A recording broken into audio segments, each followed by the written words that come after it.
আসসালামু আলাইকুম everyone, welcome back to my channel Mim kitchen. আজ আমি আপনাদের সঙ্গে শেয়ার করব বেগুনের চপের জন্য।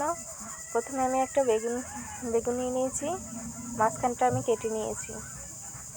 নিয়েছি একটা টমেটো, কয়েকটা রসুন, কয়েকটা কাঁচামরিচ।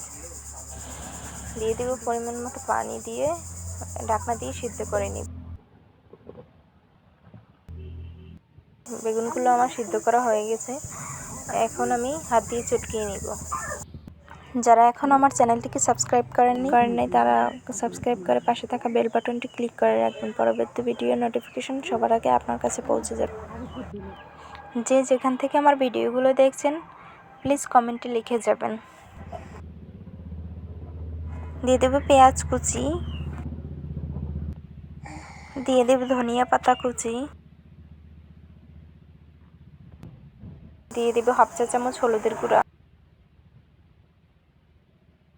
দিয়ে দেব হাফ চা চামচ মরিচের গুঁড়া, দিয়ে দেব কোয়ার্টার চা চামচ জিরা গুঁড়া, কোয়ার্টার চা চামচ গরম মশলার গুঁড়া, দিয়ে দেব কোয়ার্টার চা চামচ বেকিং সোডা, হাফ চা চামচ লবণ, দিয়ে দেব 2 চা চামচ বেসন, দিয়ে ভালোভাবে মেখে নেব। এইরকম আরও নতুন নতুন রেসিপি পেতে আমার চ্যানেলটিকে সাবস্ক্রাইব করে পাশে থাকা বেল বাটনটি ক্লিক করে রাখবেন। ভালো লাগলে অবশ্যই ফ্রেন্ডস এবং ফ্যামিলির সাথে শেয়ার করবেন। আপনারা চাইলে ইফতারের জন্য এই রকমের বেগুনের চপ বানিয়ে নিতে পারেন। একটা কড়াইতে আগে থেকেই তেল গরম করে নিয়েছি। এবার গোল গোল করে বেগুনের চপগুলো আমি তেলের ভিতরে দিয়ে দিব।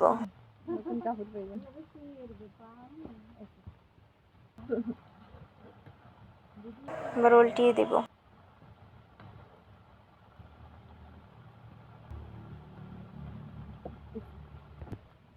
কিছুক্ষণ নেড়ে চেড়ে পছন্দ মতো কালার আসলেই তুলে নেব।